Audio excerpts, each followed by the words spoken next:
मैं ऋषिकेश का रुख कर लूंगी। ऋषिकेश, समझना चाहूंगी ये संभल में जिस तरह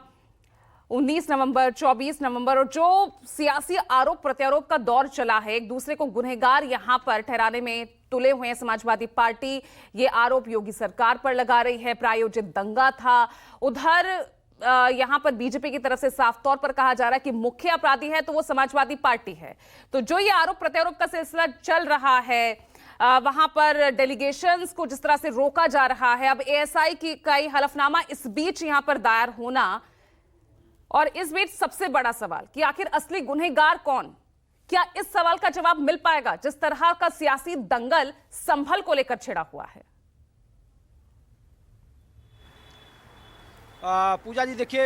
इस तरह की घटनाओं का असली गुनहगार कौन है, ये बड़ा राजनीतिक सवाल है। लेकिन मैं थोड़ा सा आपको आखिर ये घटनाएं क्यों हाल के दिनों में बढ़ी, चाहे वो आप अजमेर चले जाएं या संभल चले जाएं, और जिस तरीके से दिल्ली को लेकर ये सवाल उठाया जा रहा है। दरअसल लोकसभा चुनाव में जो पीडीए बना, जुड़ेंगे तो जीतेंगे, जो नारा दिया गया था, वो लोकसभा में काम जरूर कर गया, लेकिन हरियाणा के विधानसभा चुनाव में जिस तरीके से जो संविधान का जो नारा था और जो एससी वोटर खास करके थे, वो विपक्ष के साथ नहीं जुड़ पाए, और हरियाणा का नतीजा देखिए, गोलबंदी क्या हुआ। उसके हरियाणा के चुनाव नतीजे के बाद ही, और जब बाई इलेक्शन हो रहा था और महाराष्ट्र और झारखंड में जब ये चुनाव हो रहे थे, उसी वक्त ये मुद्दा काफ़ी तेज उठा, जिसमें वक्फ बोर्ड, जिसको लेकर आज अहम रैली कर रही है कांग्रेस और मल्लिकार्जुन खड़गे, उसमें शामिल होंगे, जिसमें संविधान है, जातीय जनगणना है, वक्फ जो संशोधित वक्फ कानून है, उसको लेकर हल्ला बोल रहा है। तो जो संभल की घटनाएं हुई, ऐसा नहीं है कि दिल्ली में भी इस तरह की घटना हुई,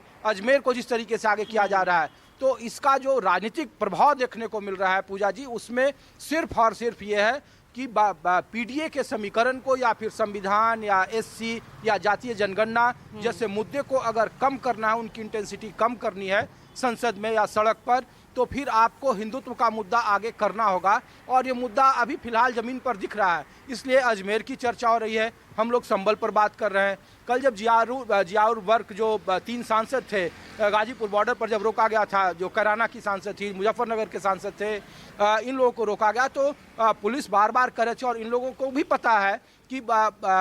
संभल नहीं जाने दिया जाएगा हमको, और शांति व्यवस्था और जो राजनीति है, लेकिन मजबूरी है उनकी, क्योंकि जो वोट बैंक है कांग्रेस के साथ। पूजा जी, हमेशा हम लोग जब दिल्ली के विधानसभा चुनाव में घूम रहे हैं और जब झारखंड में घूमे, तो एक है तो सेफ है के मुकाबले बटेंगे कटेंगे नारे और बांग्लादेशी घुसपैठ और हिंदुत्व का मुद्दा वहां नहीं चल पाया। लेकिन महाराष्ट्र को लेकर ही जिस तरीके से ओबीसी वहाँ 52% हैं और मराठा 26% थे, बावजूद इसके संविधान, जातीय जनगणना के नारों की धज्जी उड़ गई और वहाँ बिल्कुल क्लीन स्वीप हो गया है। इसीलिए कांग्रेस की मजबूरी है, समाजवादी पार्टी की मजबूरी है, या फिर भारतीय जनता पार्टी की मजबूरी है, और इसी वजह से जरूरत है और किसकी मजबूरी है, ये तो आगे ही देखने को मिलेगा। लेकिन फिलहाल सभी अपने अपने वोट बैंक को साधने में जुटे हुए हैं और वो कवायद दिखती नजर आ रही है। ऋषिकेश, आप लगातार बने रहिएगा।